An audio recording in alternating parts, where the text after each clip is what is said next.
ng kaanghangan sa nasabing pelikula. Para sa inyo, ano ba yung nakakatama na naging experiences ninyo habang ginagawa niyo po ang movie ito? Kumbaga, saan kayo tinamaan sa pelikulang ito? Let's start with... Tinamaan po ako sa pisngi ni Tita Pai. Pisngi o palad? Hindi, sa pisngi ko po. Sa pisngi mo tinamaan ka talaga on lakas eh, di ba? Sa iril, o di ba? Magaling po kayo sumampa. Thank you, Sai. Ikaw, Sai, Sai. Ako siguro, tinamaan ako dun sa totoong gin na inom namin. Ay, hindi binayang patubig ang gin. Yes, oo, totoong gin. Oo. Tinamaan ka talaga doon, no? Si JC. Ako, tinamaan ako sa acting ng lahat ng kasama ko dito. Grabe. Nakakagulat at I can't wait for everybody to see it. Thank you, JC. Miss Pai? Yun, bukod dun sa tinamaan din ako dun sa talent ng lahat, yung collaboration ng lahat. Tapos sa production, kay Derek, kay Ate Mel, lahat. Tapos yung pagsasama, kasi ang saya talaga ng shooting. Ramdam naman, kasi sa backstage, diba, talagang iba yung naging bonding at naging kulitan ninyo. Etong susunod na tanong, gusto rin namin malaman, i-share nyo naman sa lahat ng dito, sino po ba daw yung talagang pinakamadaldal habang kayo po ay nasa set? Sorry. Sabay naman tingin lang po kasi hindi ko parang lahat naman may ambag lang. Si Miss Mel. Tita Mel, totoo ba? Ikaw ba daw? Medyo. Siyempre, lagi na busy. May memorize na time. Ako, pirot lang doon sa set. Nagawa ko na yung trabaho. So, ako lang yung nagbubulo. Okay. Nagabuyo. Ayan, ikaw ang nagsiset ng mood habang kayo pa ay nagsushooting. Last question ko bago natin iba to sa ating mga friends from the press. May mga hugot daw ba kayo sa bawat mga eksena? At sa totoong buhay o as characters? Let's try na sa character ninyo kung kayo ba ay nagkaroon ng hugot na nagawa niyo po in real life. Kasi Miss Pai yung sa'yo, di ba? Pasabog agad yung opening spill mo eh. Virgin ako. Yes, di ba? Virgin ako. Tama, di ba? Ulit! Yes. Oh. Hindi, I think that's the beauty of the script of the film. And that's the beauty of the film. Yung sa lahat ng characters namin, yung lahat may kanya-kanyang hugot, tapos lahat makaka-relate.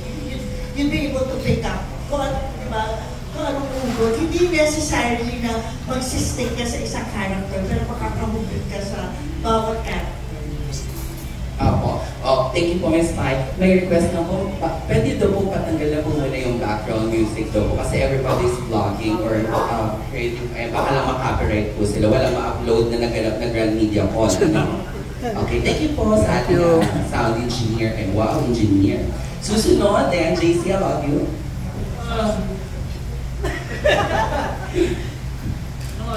Sorry, space. Ang tanong, naging game show. Hindi, ang tanong, may hugot ka ba? Oo, sa mga eksenang nagawa mo dito in real life or sa as character mo na pwede mong i-apply or ilagay din sa'yo sa totoong buhay? Malayo kasi yung character ko sa personal life ko. So, Wala din!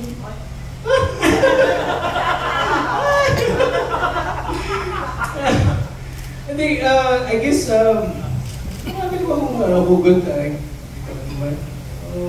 marami naman siguro hugot. Kaya, hindi, actually, yung pinag-usapan namin dito, kasi kung bakit tayo mapupunta sa alcohol. Yung, bakit kahit sino ka, bakit ka mapupunta sa alcohol? Para, ano ba siya sa buhay mo? Parang, tama ba yung sinasabi ko? Di ba? Essentially. Hindi gets, di ba, na kapag ka tayo may mga pinagdadaan ng problema, di ba, bukod sa kaibigan, lumalapit tayo sa alcohol para parang feeling natin sa maikling oras na umiinom tayo, kahit pa paano nakakalimutan natin na mag-isip at mapagod. It's also, I guess it's a form of release, di ba? Kasi kapag uminom ka, you tend to express a lot of things.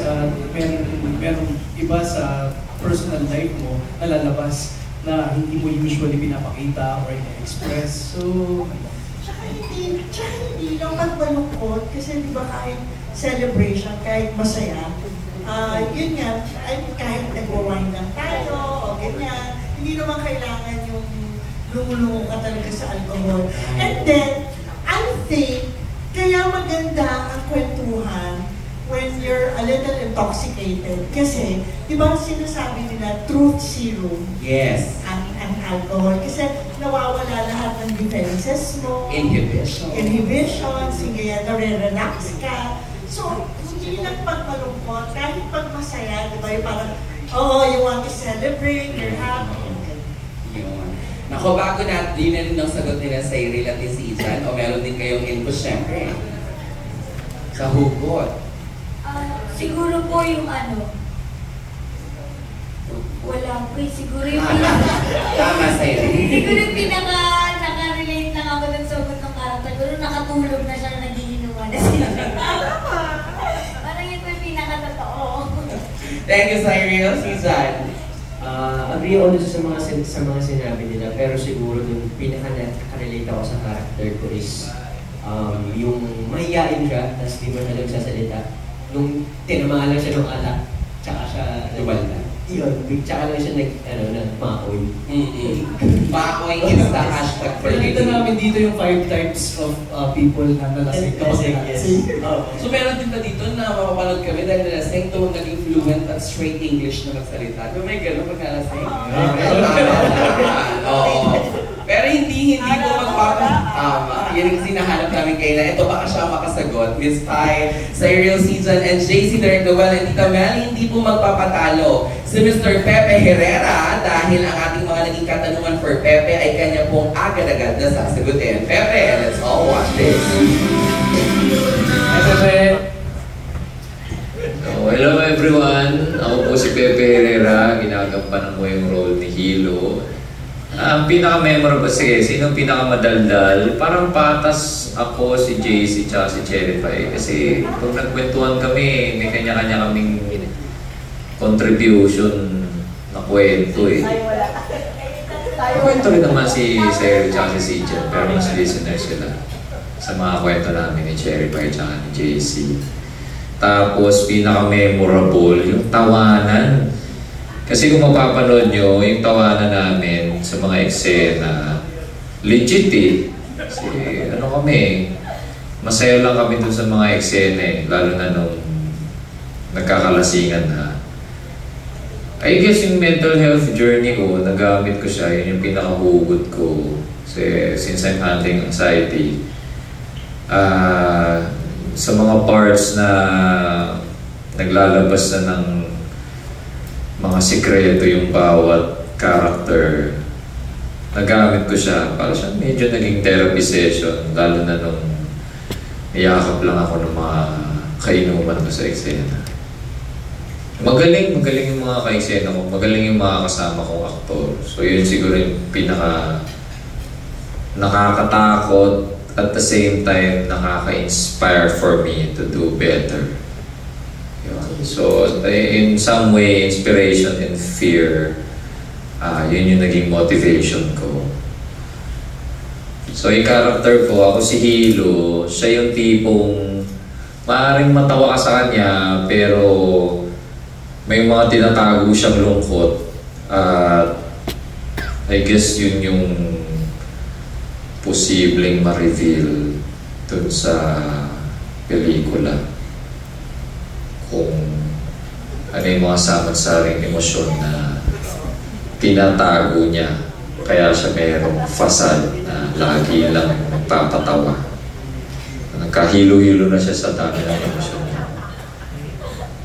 Siguro yung pinaka-nakaka-relate ako ay may mga pagkakataon na mas nagiging open pa tayo sa mga strangers or sa mga taong kakakilala lang natin. Kasi somehow, may pakaramdam tayo na mas less yung judgment or walang judgment pag sila yung kausap natin. Kasi hindi naman tayo kanila eh. Yun. Maraming salamat, Mr. Pepe Herrera. Hindi ka man namin kasama ng live na live sa ating Grand Media Con. Pero syempre, diba, talagang yung mga naging tanong sa mga present na mga cast natin ay agad din namang nabigyan kasagutan ni Mr. Pepe Herrera. And bago natin ipasa, siya si Hilo sa pelikula, pwede daw nating alamin ano naman po ang mga pangalan ninyo dito sa movie at ano yung pinaka character ng bawat mga ginagampanan po ninyo. Sai? Ako po dito si Sandy. Si Sandy medyo deflective siya. So, dinadaan niya na lang sa ingay, dinadaan niya na lang sa pattern, yung mga totoong depth ng problema niya. So, kung titignan niyo si Sandy, mukha siyang mababaw. Pero, meron at meron naman din siyang pinagdadaan. Thank you, si Jan. Yes, ako po dito si Isaac. Isang normal na bata, estudyante. Tapos, tahimik lang. And, ayun, parang si Isaac kasi yung tahimik lang na bata, pero nasa loob yung emosyon niya. So, pag umabot dun sa point na sasabog talaga siya. Pero napakabait na bata ni Isaac. Thank you, Isaac. Okay, right. JC. Ang role ko dito ay si RG. Alam mo yun sa mga inuman, meron isang laging tahimik at nakikinig lang. Kasi na-absorb na lang lahat ng mga nangyayari. Tapos, eventually, nasa loob lang din yung kulong niya, pero, you know, he's one of those guys. Yeah. Hirap. Bakit nahihirapan ka, Jace? Kailangan ba magpa-serve tayo ng gin ulit dito? May reveal niya sa character niya. Kaya pala. Exciting. Thank you, Jace. Sa dami din ang pinopromote niya. Nahilo na din talaga siya. Oo, kung anong character. Miss Pai? I'm playing the role of Tere. Housewife siya. Normal, monotonous yung buhay. Tapos yun, siya marami. So, bawat character, yung 5 na papanoorin natin, I'm sure isa sa kanila, or baka nga meron isang tao na yung 5 character, nasa sa kanya yung 5 yun, di ba? Pwede. Tingnan natin, baka lumabas mamaya dito. May magtatanong na sa atin, and we are now opening the floor sa ating mga kaibigan mula sa press. Unahin na po natin, for our first question this afternoon, we have Sir Nicky Wong. Sir Nicky, where are you po? Thank you. Over here. First of all, congratulations sa film niyo po. Nicky from Manila Standard. My first question para kay Miss Mel. We wanted to know paano po ba nabuo yung kwento ng The Last Virgin? Ito ba nabuo during inuman o ano po ba? Yung reality kasi ako hindi ako uminom. So, yung may inuman, ako lang yung kain ng pulugan. Tapos, ako yung nag-absorb ng kwento. So, through the years na mga lasigero, mga kaibigan, naipon-ipon na yan. So, sabi ko, parang pwede mo. That's how it started. So is it safe to say po na it is based sa experience nyo? O yung mga characters sa story ay based po sa mga kakilala kaibigan? Oo, na pinag-hugot mo yung magagandang kwento, tapos pinagsama-sama. Thank you. Next question kay Direk naman. Direk, napaka-interesting po ng mix ng cast. Can you share with us paano po nabuo yung cast nito? And share with us yung experience of working with them. Actually, it's a kind of a dream cast for me as a director kasi lahat silang nagaling. And hindi ko na-expect na yung napaka-professional ng lahat. And during the shooting kasi, before that pala, kami pa lang nung sa production, sabi namin, try namin yung combination ng beer at gin. Because nagawa pala ako noon before, pero hindi ko na-experience yung combination ng beer at gin. So pati sa kanila pinatry ko rin. So para na-immerse, diba? Parang makarelate sila. And true enough, parang nung habang ginagawa namin yun, syempre hindi na umiinom, pero ang nakita ko sa kanila yung character, hindi na si Cyrene, hindi na si Cija, hindi na si Pan, hindi na si James, si Pepe. Nakita ko na yung si RG, si Perez, si Sandy, si Isa, si yung parang nag-transform sila doon sa character nila. And that is every time na nag-shoot kami. It was just, parang it's a breeze yung naging shoot namin. naging barkada. Parang sila talaga yung 5 characters na galing sa iba't ibang sitwasyon, galing sa iba't ibang lugar, pero nung nagsama-sama, parang alam mo, conspiring universe, nagsama-samahin sila. Sabi niyo po, Dreamcast nyo to. Yes. At tama po ba, kasama kayo nag-pick sa bawat character para include sa pelikula? Siyempre, nag-brainstorm kami nung nabasa ko yung scripts. Sabi na, ay, ito, bagay na sa ganito, sa ganito. Tapos, hindi naman talaga sila magkakilala, di ba, personally. So, parang sabi na, magandang i-mix. Kasi, di ba, parang total strangers, parang sa pelikula. Hindi sila magkakakilala, tapos nung nagtagpo-tagpo, nag-share na lang. So, parang sila din, kahit sa showbiz life nila, hindi naman talaga sila magpabarkade.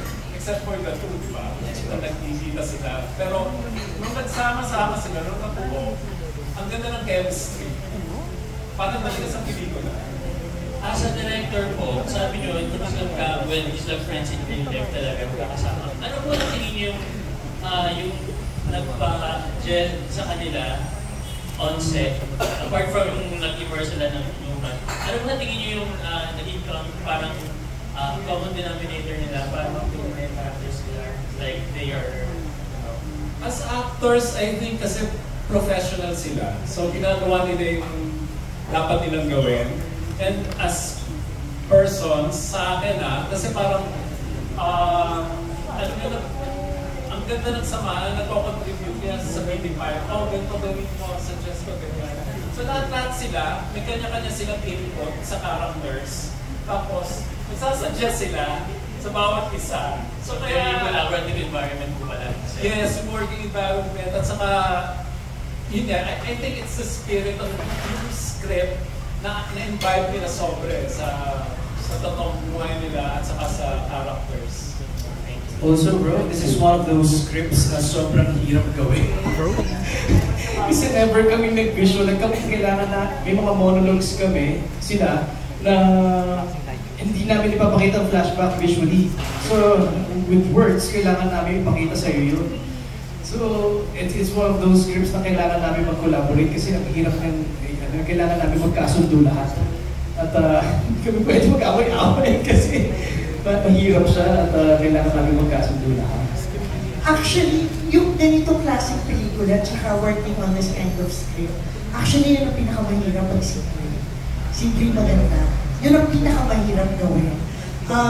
Lalo na yung sa amin may progression, so kailangan din bantayan yung progression ng characters namin. Especially na nagsimula kami yung hindi umiinom pa hanggang sa umabot sa dulo. Ang hirap-hirap niya gawin, but you know, it's so beautiful, ang sarap-sarap para makipagsayaw sa mga actors pag yun nga nag-gel, yung chemistry, nagtutulungan. Tapos katulad nga ng sinabi ni Derek, yung parang basta may na lang nag-gel. Actually, hindi naman talaga kami nag-inuman. Pero, kasi noong una parang nag-brainstorm kami na parang paano kaya yun, di ba? Kasi syempre, di ba, the least na ayaw namin na parang, syempre, di ba, dapat totoo yung emosyon, totoo yung inom, totoo yung lasing, di ba? Ayaw namin maramdaman ng audience na lasing-lasing na lang, yung gano'n. So, sabi namin, ano kaya gawin? Sabi ni Pepe, halika uminom tayo sa unang araw. Sabi namin, pwede, para maramdaman. Ang haba na ng dialogues. So anyway, cut to second day, siya tayo. Tingnan, hirap mag-memorize. Ang hirap mag-memorize, nag-chato na namin to. Tsaka yung combination ng beer at gin, yun yung una namin in-analyze eh. Ano ba tama nun? Ano bang meron kapag uminom ka? Pinagsama mo yung mixed drinks. So, ayun, dun na buo hanggang sa nagugat na siya kung paano sila lasing. Actually, that brings me to my last question. Mahirap ba kumating lasing? Mahirap. Hindi mo pwedeng i-simulate yung lasing eh. Ang hirap i-simulate kasi dalawa lang naman yung ganun-ganun na lang eh. At saka ganun hindi naman. Pero pwede kasi siyang maging caricature. Yun yung fear namin at ayaw namin mangyari yun. So, yeah, we Kasi di ba, lalo na yung klase ng pelikula, parang ano yun yung pinag-usapan namin na dali kanina, parang nag-eavesdrop. Yung mga, or yun siguro, kaya nabuo yung script ni Ate Mel, di ba? Yung observer lang siya, pinapanood niya lang habang nagiinuman yung mga tao, tapos nagkwentuhan. So parang ganun yung pelikula eh. So dapat, yung emotions, sincere. Sana sincere namin nagawa. Sana na-achieve namin yung gano'n. So, yun yung sinasabi ko, ang hirap lalo na nga paglasing. Kasi there's a tendency to go over the top or to make it yung gano'n, yung maging caricature or stereotype. But what we really want to achieve was the sincerity and honesty of the characters. Kasi truth serum nga yun. Alam. Ano na, Virgin? Alright, thank you and good luck on the film. Thank you! Maraming salamat, Sir Nicky Wang. Ngayon naman susunod, ipasa natin ang mikropono kay Tito Gorgie Rula. Ayan. Yes, hi Tito Gorgie. Good afternoon. Good afternoon.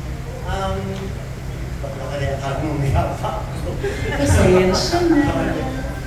Ano na lang, sa ating apat na cast, or baka may managdag si Mel at saka si Derek, sino sa mga close friend nyo sa showbiz na doon nyo na ibubuhos lahat na nararamdaman nyo ang kung may mga hanas, umatimod kayo sa buhay o nakakainuman nyo at doon nyo pwede nyo pa ma-share. Natawagan si Siley. Uy, Siley, kung ba sabi ka rin sa So mga itay lang po, nasa wala po sino bang pwede mo ma-share sa amin na close mo sa showbiz na sa kanya mo ibinubuhos lahat ng mga hanas mo sa buhay? Ako po parang si Kuya yung wala talagang hindi alam sa nangyayari sa buhay ko. Parang si Kuya Sijan po yung yung sobrang updated po sa lahat ng kaganapan, masaya man or hindi, na mga ganap sa buhay ko. Parang alam niya po lahat yun. Kahit walang alak, alam niya yun. As in, alam niya lahat-lahat, wala kang tinatago sa kanya. Pati love life at love. Oo. Siya yung unang makakaalam. Minsan ako na pa niya malaman bago sa bahay namin. Okay. Si Silent ganun din. Yes po, ganun din po sa Silent din ba? ganun din po yung sagot ko. Tsaka kami po kasi ni Sai, hindi po kahit matagal kami hindi nakita. Tapos nakita kami, kahit hindi kami araw-araw nag-uusap, tagal kami hindi nakita. At ganun pa rin, nandun pa rin yung relationship namin, yung kung paano namin natin isa't isa. So, parang ganun talaga yung trabahan namin po. Sino pa ba? Sino pa? Sa inyo yung Pero masyado na ino-open up na ganun po yung bond na yung talaga mag-uap. yes po yung ganun. Hindi niyo ba napag-usapan niya sa shooting? Nagkwentuhan na po. Sorry po sorry. Talaga sa industry, wala. Yes po. Pero paano niyo na po yung friendship na yun? Hanggang friends lang talaga. Yes po, friends lang kami kasi simula bata pa naman po Di ba po kami. sa Santino? Friends na. Di ba po kami artista, parang tropang digat na po talaga kami kaya hanggang ngayon po. Hindi na po. Basta maliit na. JC. Ako, simula college siguro ako, meron lang akong isang puntahan, si Jojit Lorenzo. Uy, congrats, ang galing mo sa tattoo. Ayun, salamat po. At galing mo talaga sa mga stage plays. Thank you. So kayo ni Georgie doon. Oh, so ever since ng 2007, college ako sa UP. At nung 15 years old ako, nang napanood ko siya bilang Basilio sa Gantimpala, siya na yung lagi kong pinupuntahan. Ang nagdala sa akin, nagpakilala sa akin kay Georgie Lorenzo ay si Miles Canapi at si Danny De Leon. Dinala lang nila ako dun sa Hiner, sa Kamunin. Tapos nakikaibigan, Taong Bayan pa siya noon. Ay, hindi pa, Cafe Baresto pa siya noon. Ni Kuya Romnick bago siya naging Taong Bayan. So ever since si Jojit Lorenzo yung puntahan ko na may gusto akong ikwento or sa mga loob or gusto ko lang mag-release si Kuya Jojit na. Platonic. More on love life ang namin sa kanya. kasi bata pa ako, kilala ko na si Jordan, so parang marami na siyang alam sa... So, kahit na nag-uumpisa pa lang ako bilang actor, alam ni Jordan kung paano ako nag-umpisa. At may mga times din na tumira na ako sa kanya dahil tiga Pampanga talaga ako. So, si Jordan. Sige lang ako, JC. Ano yung fulfillment sa'yo pag masama sa enjoy sa stage? Kasi napanood ka rin namin ng beses sa stage, sa Foxtrot, pati din sa Lapurlan. Iba talaga yung fulfillment sa'yo as an actor kumpara sa TV at pelikula. Iba. Lagi ko pa siya dinidescribe na para akong laging nagtatasa every time nasa theater ako. Kailangan ko ng tasahin ulit, kailangan ko lang bumuulit ng ibang mga discussion para makabuo ulit ng bagong character. Para iba naman yung maipakita ko sa screen, para lagi akong merong bagong putahe. At nagluluto ako sa theater. Iba yung mga natututunan ko sa stage at yung confidence na bigay sa akin ng stage at yung bonding at collaboration din ng stage. I mean, wala namang parehong mahirap yung stage at screen. So wala akong preference actually, pero lagi ako nagkakasa sa stage para may ipakita sa screen. Thank you. Pai, sa dami ng mga hanash mo sa Hindi, lalo naman kasi, di ba, if you're in this industry, maraming kakilala yung ganyan. Pero, I only have, siguro mabibilang ko sa daliri ko, yun talagang kaibigan ko. I have my friends since grade 2. I have 5 of them since grade 2. So, hindi nagbago yun. They're not from the industry. Pero sa showbiz, si Andoy Ranay, tapos yan, si Angelica, konti lang si Janine, gano'n.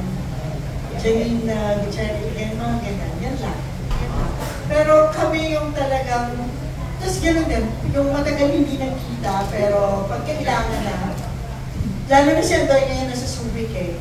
So pag lumuluwas, Mars, kamusta ka? Pag may mga post, Mars, kailangan mo ba mag-usap? Or pag siya naman, Mars, kailangan mo pa-usapan ganyan.